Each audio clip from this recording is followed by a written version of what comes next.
우리 주 예수 그리스도의 아버지이신 하나님을 찬양합시다. 하나님께서는 그리스도 안에서 하늘에 속한 온갖 신령한 복을 우리에게 주셨습니다. 하나님은 세상 창조 전에 그리스도 안에서 우리를 택하시고 사랑해 주셔서 하나님 앞에서 거룩하고 흠이 없는 사람이 되게 하셨습니다. 하나님은 하나님의 기뻐하시는 뜻을 따라 예수 그리스도를 통하여 우리를 하나님의 자녀로 삼으시기로 예정하신 것입니다. 그래서 하나님이 하나님을 사랑하시는 아들 안에서 우리에게 거저 주신 하나님의 영광스러운 은혜를 찬미하게 하셨습니다. 우리는 이 아들 안에서 하나님의 풍성한 은혜를 따라 그의 피로 구속 곧 죄용서를 받게 되었습니다. 하나님은 우리에게 모든 지혜와 총명을 넘치게 주셔서 그리스도 안에서 미리 세우신 하나님이 기뻐하시는 뜻을 따라 하나님의 신비한 뜻을 우리에게 알려주셨습니다. 하나님의 계획은 때가 차면 하늘과 땅에 있는 모든 것을 그리스도 안에서 그분의 머리로 하여 통일시키시는 것입니다. 하나님은 그리스도 안에서 우리를 상속자로 삼으셨습니다. 이것은 모든 것을 자기 원하시는 뜻대로 행하시는 분의 계획에 따라 미리 정해진 일입니다. 그것은 그리스도께 맨 먼저 소망을 둔 우리로 하여금 하나님의 영광을 찬미하는 사람이 되게 하시려는 것이었습니다. 여러분도 그리스도 안에서 진리의 말씀, 곧 여러분을 구원하는 복음을 듣고서 그리스도를 믿었으므로 약속하신 성령의 날을 받았습니다. 이 성령은 하나님의 소유인 우리가 완전히 구원받을 때까지 우리의 상속을 담보이시며 우리로 하여금 하나님의 영광을 찬미하게 하십니다. 이는 하나님의 말씀입니다. 우리 주 예수 그리스도의 은혜와 평화가 새 첫 주일을 맞이하여 하나님을 예배하는 우리 모두에게 함께 하시기를 기원합니다. 어, 한국 사람은 정말 흥이 넘치는 그런 민족인 것 같습니다. 옛부터 전해지는 노래나 춤 이런 것도 굉장히 많고 또 지금 현대 21세기에도 불러지는 노래들이나 춤들을 보면은 정말 세계를 압도하는 그런 춤과 노래들이 많이 있습니다. 그래서 K-음악, K-팝을 통해서도 굉장히 많은 사람들이 세계에서 흥겨워하고 있고 그 한국인의 흥을 굉장히 감탄하고 있습니다. 심각한 정치적인 문제를 두고 하는 그런 시위에도, 거리 시위에도 노래가 빠지지 않고 춤도 빠지지 않는 이런 것을 보면서 야, 정말 대단한 흥의 민족이다. 이렇게 우리가 볼 수 있는 것입니다. 관광철이면은 예전에는 버스를 타고 관광을 가시는 분들이 그렇게 버스 안에서 춤을 추시는 것을 봤어요.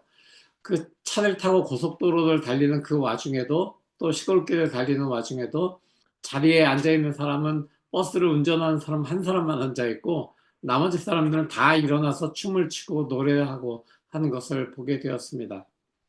근데 우리 지금 텔레비전에서 하고 있는 많은 프로그램을 봐도 음악 경연 프로그램들이 왜 그렇게 많은지 그걸 봐도 아, 정말 노래하기 좋아하고 춤추기 좋아하는 흥이 많은 민족이다라는 것을 우리는 볼 수 있습니다. 그런데 재미있는 것은 고대 히브리 사람들도 굉장히 흥이 많았던 그런 사람들인 것 같습니다. 왜냐하면은 구약을 보아도 많은 장면에서 하나님을 찬양하고 악기로 연주하면서 춤을 추면서 예배했다라는 그런 것들도 있고요. 구약에서 150편이라고 하는 굉장히 긴 장수를 가진 시편을 보아도 그 모든 것이 전부 다 찬양, 기도, 노래 이런 것들이었다는 것을 우리가 볼 때, 아, 히브리인들도 굉장히 우리 민족만큼이나 한민족만큼이나 흥과 노래를 좋아했던 그런 민족이구나라는 것을 우리가 볼 수 있습니다. 사실 교회에서도 여러 가지 노래들이 많이 불리고 있습니다. 교회 안에서도 많은 노래들이 불려졌고 많은 교회 음악들이 세상의 음악에 영향을 주었습니다. 처음에는 무반주로 불리던 그런 성가 음악으로 시작을 해서 그 다음에는 교회 안에서 많은 악기들을 사용하면서 특히 건반 악기인 오르간이 사용되면서 많은 예배를 위한 미사곡들이 불려졌고 작곡되었고 또 오케스트라가 발전을 하면서 오케스트라도 할 수 있는 귀한 그런 찬양들도 많이 나오기 시작을 했습니다. 종교개혁을 한 다음에는 회중교회, 그러니까 개혁교회들이나 또는 많은 프로테스탄트 교회들이 시작이 되면서 교회 안에서 일반 회중들이 부르는 찬양들도 많이 불려지기 시작했습니다. 사실 종교개혁 이후까지, 바로 직후까지만 해도 예배 시간에 찬양은 성가대 또는 찬양대라고 불리는 사람들만 특별히 할 수 있는 훈련된 사람들의 노래였다면은 이제 개신교회들이 많이 시작이 되면서부터는 찬송은, 찬양은 모든 사람들이 다 함께 부르는 찬양으로 그 범위가 점점 넓어졌습니다. 그래서 정말 성경에 있는 그 모든 정신에 알맞게 모든 예배자들이 하나님을 찬양하는 그런 찬양의 자리로 나아갈 수 있게 되었던 것입니다. 지금 교회 찬양을 보면은 1950, 60년대, 물론 그 전에부터 미국에서는 시작이 되었지만은 가스펠 음악들이 시작이 되고 찬송가와는 조금 다른, 조금 더 자유스러운 그런 분위기의 가스펠 음악들이 시작이 되고 또 우리가 알고 있는 컨템포러리 크리스천 뮤직이라고 불리는 CCM 음악들이 나오기 시작을 하면서 많은 CCM 가수들과 작곡가들 역시 인기를 끌게 되고 많은 노래들이 모든 사람들의 입에서 입으로 전해지고 불려지게 되었습니다. 한국 교회도 역시 빼놓을 수 없죠. 한국 교회도 많은 CCM 가수들과 밴드들이 나오게 되면서 찬양 집회라고 하는 그런 성격이 집회들이 나오기 시작을 합니다. 그러니까 전통적인 순서를 따라서 하는 예배와는 다르게 조금 찬양을 아주 많이 열정적으로 부르면서 기도하다가 중간에 짧은 메시지를 전하고 또 찬양을 부르는 이런 찬양 집회 형식을 점점 많이 가지게 되고 많은 교회들이 젊은이들의 예배를 이런 찬양 집회 형식으로 바꿔가고 있기도 합니다. 그래서 미국에 와서 경험한 예배들을 제가 보니까 미국에 와서 아프리칸 아메리칸들이 하는 그런 교회들을 가서 보니까 성가대가 찬양을 하는 이런 교회들도 있지만 전통 예배를 드리는 교회들도 있지만 대부분의 교회들이 교회 예배 중간중간에 모든 순간에 갑자기 반주자가 반주를 시작하고 모든 사람들이 갑자기 일어나서 찬양을 하고 율동을 하고 심지어 교회 안을 막 움직여 다니면서 춤을 추고 찬양하는 것을 보게 되었습니다. 그래서 역시 예배의 형식보다는 드리는 사람들의 마음가짐이 얼마나 아름다운가라는 것을 보게 되면서 예배를 드리는 그 형식들이 다양해졌구나라는 것을 경험하게 되는데요. 중남미에서 온 사람들도 또 아프리카에서 직접 온 이민자들도 역시 아주 자유분방한 그런 예배들을 드리는 것을 보게 되었습니다. 물론 그런 예배를 드리면서 가끔 가다가는 형식적인 예배들을 왜 우리가 형식적인 예배를 그 예배의 순서에 따라서 드려야 되는가라는 것을 너무 잊어버리는 건 아닌가라는 생각도 하게 되지만 그래도 이 두 가지 예배의 형식이 또는 더 많은 예배의 형식들이 자유롭게 하나님을 찬양하는 데 사용되어질 때 하나님을 찬양하는 그런 예배가 될 때 하나님께서는 기뻐 받으실 것 같다는 그런 믿음이 굳게 생기기 시작했습니다. 물론 찬양 예배를 너무 집중하다 보면은 예배 드리는 사람의 감수성에 집착하는 그런 경우가 있기도 한데 우리가 예배 드리는 사람의 감수성 그리고 찬양 예배를 통해서 그 찬양을 받으시는 하나님이 누구신지를 정확하게 알고 예배를 드린다면은 그 예배의 그 본말이 바뀔 염려는 안 해도 될 것 같습니다. 그래서 우리는 오늘 말씀을 통해서 왜 우리가 찬양을 드리고 왜 우리가 하나님을 찬양해야 하고 그 하나님이 어떤 분이시기 때문에 우리가 찬양해야 되는지 이런 이야기를 좀 여러분하고 나누어 보려고 합니다. 오늘 본문의 시작 부분은 이렇게 말하고 있습니다. 우리 주 예수 그리스도의 아버지이신 하나님을 찬양합시다. 그러면서 그 찬양의 이유를 여러 가지로 사도 바울이 적어 내려가고 있습니다. 사도 바울은 본문에서 우리에게 아주 친숙한 용어로 찬양의 이유와 근거를 설명하고 있습니다.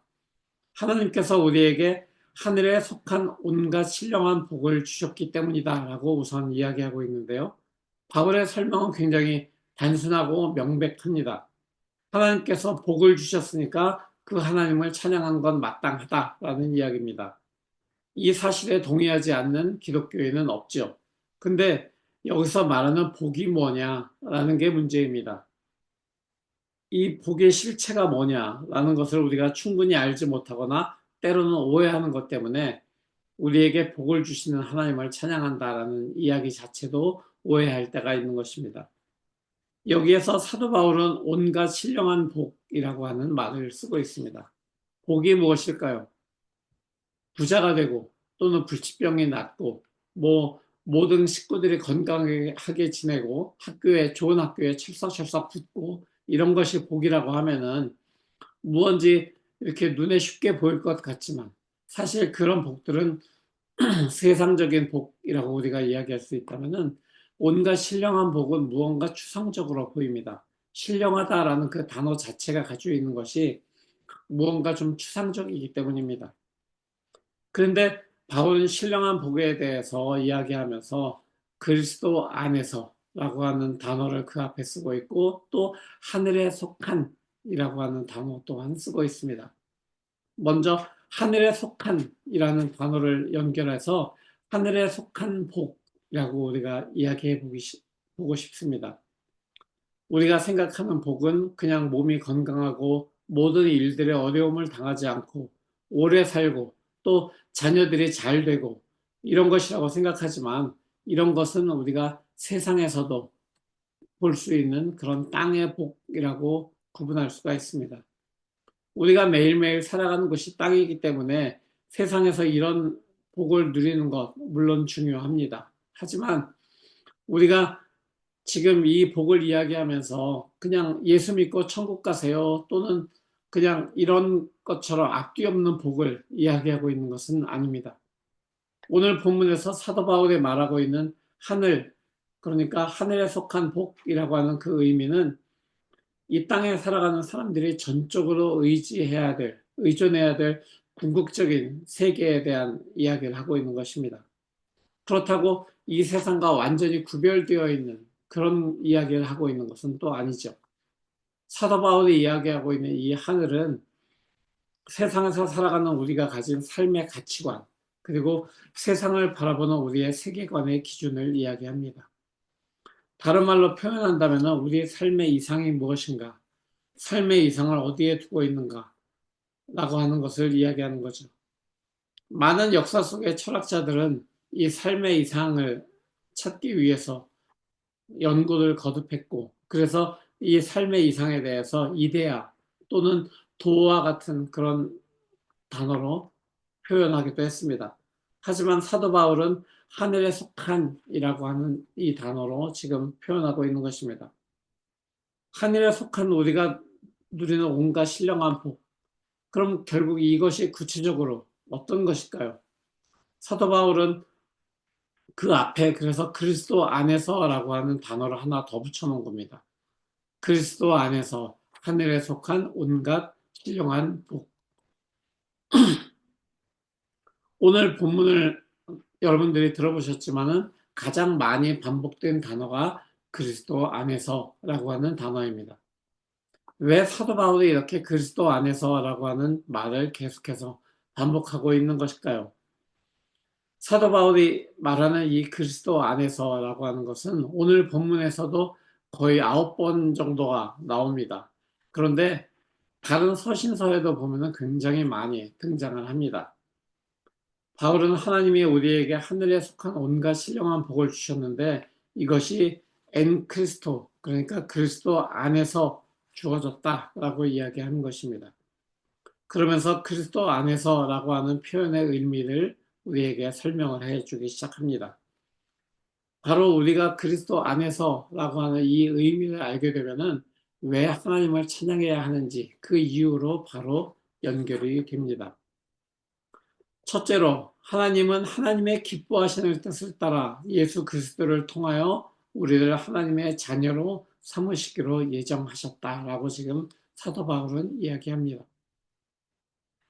우리를 하나님의 자녀로 삼으신다라고 하는 것은 무슨 이야기일까요? 하나님이 곧 우리의 아버지가 되신다라고 하는 이야기입니다. 저는 육신의 아버지가 있는데요. 라고 이야기하지만 지금 이 아버지의 개념은 우리가 알고 있는 그저 육신의 아버지의 개념을 훨씬 뛰어넘는 그런 아버지의 개념인 것입니다. 바울은 하나님을 우리 주 예수 그리스도의 아버지라고 이야기합니다. 그러니까 예수 그리스도의 아버지이신 하나님이 우리의 아버지가 또 되신다라는 이야기를 하고 있는 것입니다. 예수 그리스도는 이 세상에 오셔서 창조주 하나님을 자신의 아버지라고 말씀하셨습니다. 그리고 하나님도 예수 그리스도를 내 사랑하는 자 또는 내 사랑하는 아들이라고 표현하셨습니다. 그래서 우리는 예수 그리스도라고 하면은 하나님의 아들이다라고 이야기하는 것이죠. 정확하게는 하나님의 독생자 또는 하나님의 외아들이라고 표현을 합니다. 이런 표현은 예수 그리스도와 하나님의 그 불가분의 관계, 뗄래야 뗄 수 없는 그런 관계를 이야기해 주고 있는데 지금 하나님께서 예수 그리스도를 통하여 우리를 하나님의 자녀로 삼으셨다라고 하는 그 이야기는 우리가 예수 그리스도와 하나님의 아버지의 그 관계처럼 하나님과 우리의 관계도 아버지와 자녀의 관계로 들어가고 있는 것을 이야기해 주는 것입니다. 우리는 원래 하나님과의 관계가 하나님을 거역하고 하나님의 그 말씀에 대해서 불순종함을 통해서 우리가 하나님으로부터 멀어졌던 그런 사람들입니다. 하나님과 도저히 화해할 수 없는 그런 관계였는데 우리가 하나님과의 새로운 관계로 아버지와 자녀의 관계로 화해해서 정말 하나님의 자녀라고 불리는 하나님이 우리를 자녀로 삼아주시는 그런 귀한 관계로 들어가게 되었다라고 하는 이야기입니다. 우리가 하나님을 거역하고 불순종했던 것은 아담에게서 시작됐죠. 아담과 이브가 에덴 동산에서 하나님을 거역하고 하나님의 말씀에 불순종해서 선악과를 따먹기 시작했을 때 그때 우리는 죄의 종이 되었습니다. 바로 그 불순종으로 인해서 우리는 죄의 종이 되었고 그 죄의 종이 가지는 그 결말은 죽음이었습니다. 그리고 그 죽음의 문제를 우리가 해결할 수 없었기 때문에 우리는 하나님과 화해할 수 없는 그런 죽음을 기다리는 존재들로 살아갈 수밖에 없었습니다. 그러나 우리가 하나님의 아들이 되었다, 하나님의 자녀가 되었다라고 지금 사도 바울이 이야기하고 있는 것은 우리가 죄로부터 벗어나서 죽음으로부터 벗어난 존재가 되었다라고 하는 것을 이야기해 줍니다. 그러니까 죽음에서 벗어나서 생명을 가진 존재가 되었다라는 이야기를 사도 바울은 해주는 것입니다. 바울은 우리가 예수 그리스도를 통해서 죄 용서를 받았다라고 이야기합니다. 이게 바로 앞에서 이야기하는 자유와 생명의 근거가 되는 것입니다. 하나님과 아버지와 자녀의 관계로 새롭게 이어질 수 있는 그 근거 말입니다. 7절을 보면은 이렇게 말하고 있습니다. 우리는 이 아들 안에서 하나님의 풍성한 은혜를 따라 그의 피로 구속, 곧 죄 용서를 받게 되었습니다. 죄 용서라고 하는 말을 우리가 교회 안에서 교회 생활하면서 많이 듣게 됩니다. 그래서 그런지 죄 용서 또는 죄인입니다라고 하는 그런 고백을 들을 때 그냥 그래 죄는 용서받아야지 우리는 죄인이지라고 가볍게 듣고 넘어가고 타성에 젖은 그냥 교회 안에서 흔히 듣는 말 중에 하나로 교회 용어로 우리가 흘려 넘어가기 쉽습니다. 그리고 우리는 보통 죄를 너무 가볍게 생각하면서 죄는 그냥 나쁜 마음을 먹거나 나쁜 행위의 결과다라고 생각할 수도 있습니다. 근데 우리가 죄인이다라고 하는 말을 들을 때를 기억해 보세요. 아마 제가 여러분에게 여러분은 죄인입니다 라고 이야기하면 여러분의 마음은 어떠십니까? 나 뭐 별로 죄 지은 것 같지 않은데 왜 자꾸 나를 죄인이라고 하는 거야? 라고 살짝 기분이 나쁘실 수 있습니다. 근데 죄인이다라는 이야기를 자꾸 듣다 보면은 내가 또 무슨 죄를 지었나? 가스라이팅 당하는 거야? 라고 생각하실 수도 있습니다. 왜냐하면은 그러면서도 마음이 조금 꺼리는 것이 내가 죄의 영향력으로부터 자유롭지는 않다라는 생각을 해보면 내가 한 번도 죄를 짓지 않고 살았다라는 사람은 없기 때문에 무언가 조금 양심에 거리끼는 부분이 있을 수 있습니다. 우리는 죄의 영향력에서 벗어나기 힘든 그런 연약한 존재들입니다. 정도의 차이가 있을 뿐이지 세상에서 우리와 같이 그리스도인으로 살아가든지 또는 완전히 폐쇄된 세상과는 단절된 수도원에서 날마다 기도와 묵상과 예배를 드리면서 살아가는 수도 생활하는 사람들이든지 간에 정도의 차이는 있을 뿐이지 죄의 영향력에서 벗어날 수 없는 것은 비슷합니다. 그런데 지금 성경이 말하고 있는 죄는 조금 더 세상에 말하고 있는 죄와는 다른, 조금 더 근본적인 이야기를 하고 있습니다. 성경에 말하고 있는 죄는 하나님으로부터 멀어져 있는 것을 이야기합니다. 하나님으로부터 떠나 있는 것, 생명의 근원이신 하나님으로부터 멀어지는 것을 죄라고 이야기합니다. 하나님으로부터 떠난다는 것, 하나님을 떠난다라고 하는 것을 조금 더 구체적으로 이야기해 보면 무엇일까요? 결국은 하나님이 아닌 자기 자신이 찬양의 대상이 되는 것입니다. 또는 땅에 속해 있는 어떤 것을 찬양의 대상으로 삼는 것이 하나님으로부터 떠난 삶입니다. 죄된 삶이라고 이야기하는 거죠. 결국 내 스스로 나를 완성해 보려고 하는 것 자체가 죄다라고 지금 성경은 이야기하고 있는 것입니다. 실제로 벌어지는 폭력적이고 파렴치한 행위들이 바로 이런 죄의 결과물로 지금 세상에서 나타나고 있습니다. 바울은 로마서에서 인간이 율법으로도, 즉 아무리 착하게 살려고 해도 또는 하나님의 계명에 따라 살려고 해도 의로움에 이르지 못한다라고 분명하게 이야기합니다. 자신의 능력으로 벗어날 수 없을 정도로 죄는 강력하게 우리에게 영향력을 미치고 있습니다. 그렇기 때문에 죄로 인해서 우리는 죽음의 운명에 떨어질 수밖에 없었습니다.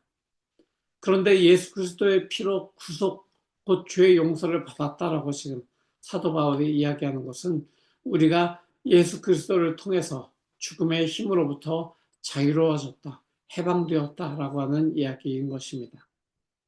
하나님이 예수 그리스도의 죽음을 통해서 그를 믿는 사람들을 죽음에서 벗어나게 하셨다라는 것입니다. 그것이 죽음이고 예수 그리스도의 십자가의 죽음을 통해 우리에게 옛사람으로부터의 죽음을 맞게 하신 것이고 예수 그리스도가 부활하심을 통해서 우리가 그리스도 안에서 새 생명으로 태어나게 해주신 것을 말하고 있는 것입니다. 예수 그리스도가 십자가에 달려서 돌아가신 것으로 끝났다면 죽음 그 자체로 우리의 삶이 끝날 수도 있지만 예수 그리스도가 부활하심을 통해서 우리는 예수 그리스도 안에서 새롭게 부활한 생명으로 예수 그리스도가 우리 안에서 새롭게 부활하신 생명으로 살아가실 수 있게 된 것입니다. 그래서 결국 우리는 예수 그리스도의 십자가 죽으심과 그리고 부활하심으로 새 생명을 얻은 사람들이 된 것입니다. 이것이 바로 그리스도 안에서 하늘에 속한 신령한 복을 우리가 받았다라고 하는 것의 의미인 것입니다. 이 사실을 인정한다면 우리는 하나님을 찬양하지 않을 수 없는 것입니다. 예수 그리스도 안에서 그의 피로 구속함, 죄 사함을 받았고 또 예수 그리스도와 함께 살아남을 통해서 살아계신 예수 그리스도가 우리 안에 살아 숨쉬심을 통해서 우리는 새로운 생명으로 살아갈 수 있게 된 것이기 때문에 우리는 하나님을 찬양할 수밖에 없는 존재들인 것입니다. 그렇다면 하나님의 최종 계획은 우리를 향한 최종 계획은 무엇일까요? 하나님의 계획은 때가 차면 하늘과 땅에 있는 모든 것을 그리스도 안에서 그분을 머리로 하여서 통일시키는 것이라고 지금 사도 바울은 적고 있습니다. 하늘과 땅에 있는 모든 것이 그리스도 안에서 통일된다라고 하는 것은 그리스도 안에서 생명이 완성된다라고 하는 이야기입니다. 생명의 완성, 그것은 하나님이 시작하셨던 그 창조의 완성을 이야기합니다. 그리스도 안에서 하늘과 땅에 있는 모든 것이 하나가 된다라고 하는 것은 부활의 예수 그리스도가 바로 창조의 완성이고 생명의 완성이라고 하는 이야기입니다. 그래서 죄로 인해서 단절되었던 창조의 신비가 완전히 드러나는 것을 이야기해 주는 것입니다. 바로 이 사실을 믿기 시작한다면 우리는 하나님을 찬양하지 않을 수 없습니다. 세상을 창조하신 하나님께서 그 아들 예수 그리스도 안에서 우리를 구원하셨고 새 생명의 존재가 되게 하셨고 그리스도 안에서 하나님과 화해한 우리는 더 이상 죄와 죽음의 존재가 아니라 하나님의 자녀가 되게 하셨으니까 우리가 하나님을 찬양한다라고 하는 것입니다. 바로 이것이 우리가 죄의 종에서 하나님의 자녀로 새 생명으로 그리스도 안에서 태어난 것을 이야기해 주는 것이고 우리가 하나님을 찬양해야 하는 그런 우리의 존재 이유인 것입니다. 이 이유를 알고 우리가 찬양을 할 때, 우리가 하나님을 예배할 때, 그때 우리가 세상에서 살아가면서 더 이상 땅의 것, 세상의 것에 휘둘리지 않고 올바른 대상을 찬양하고 예배할 수 있게 되는 것입니다. 이런 하나님의 자녀들의 모습에 대해서는 하나님께서는 선지자 예레미야를 통해서 이렇게 말씀하십니다. 조금 길지만 제가 읽어드리겠습니다.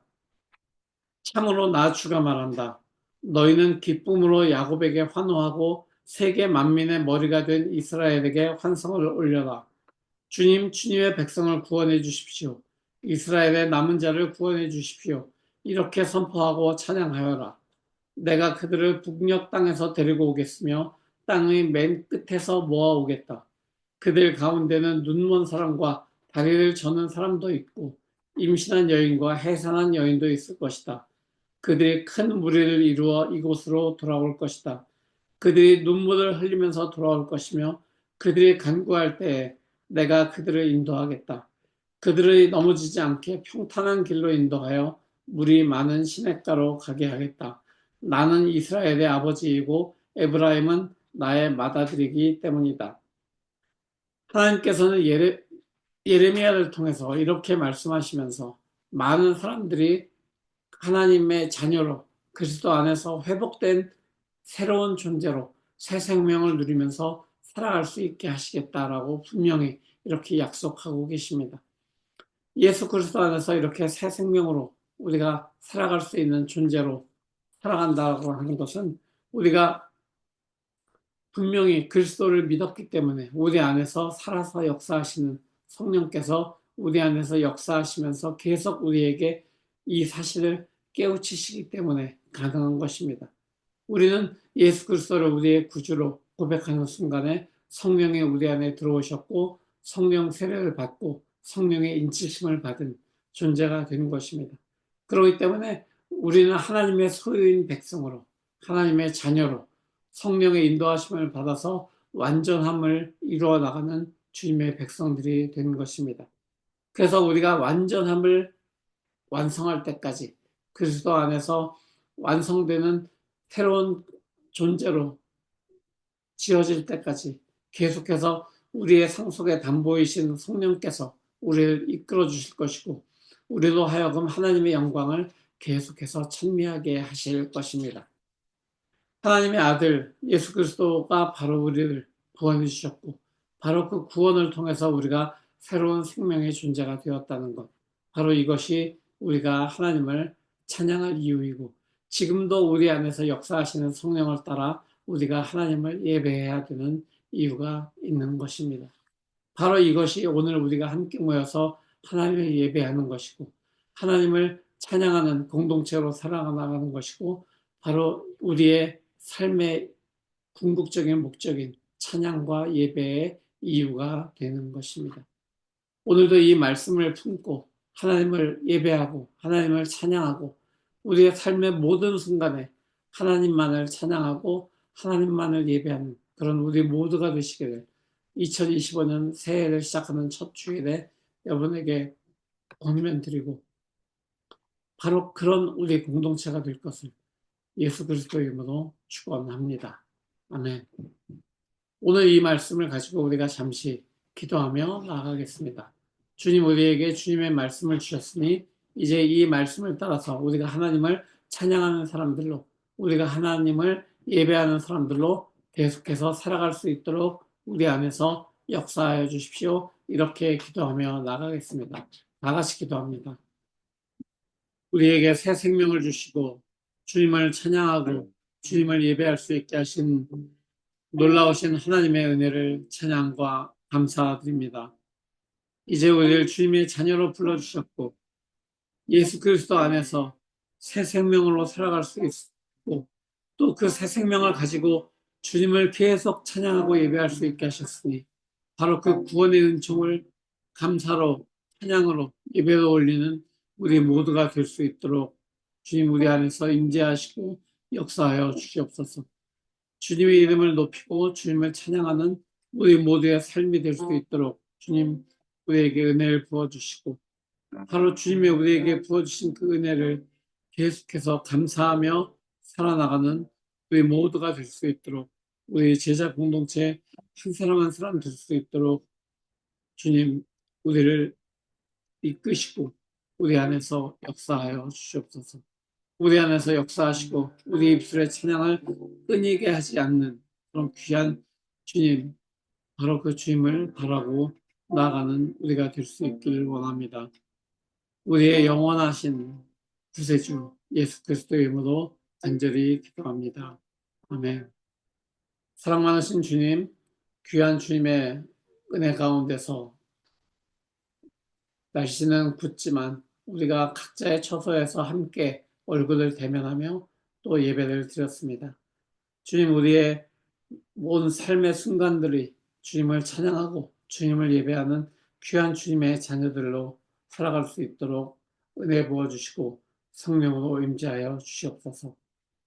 이제는 우리 주 예수 그리스도의 무한하신 은혜와 아버지 하나님의 지극하신 사랑하심과 성령의 내주하시고 이끄심이 이제 주님을 찬양하고 예배하는 삶을 살기로 결단한 모든 사랑하는 주님의 자녀들 위해 그들의 가정과 그들의 학업과 그들의 모든 하는 일 위해 영원토록 함께 하시기를 간절히 축원하옵나이다.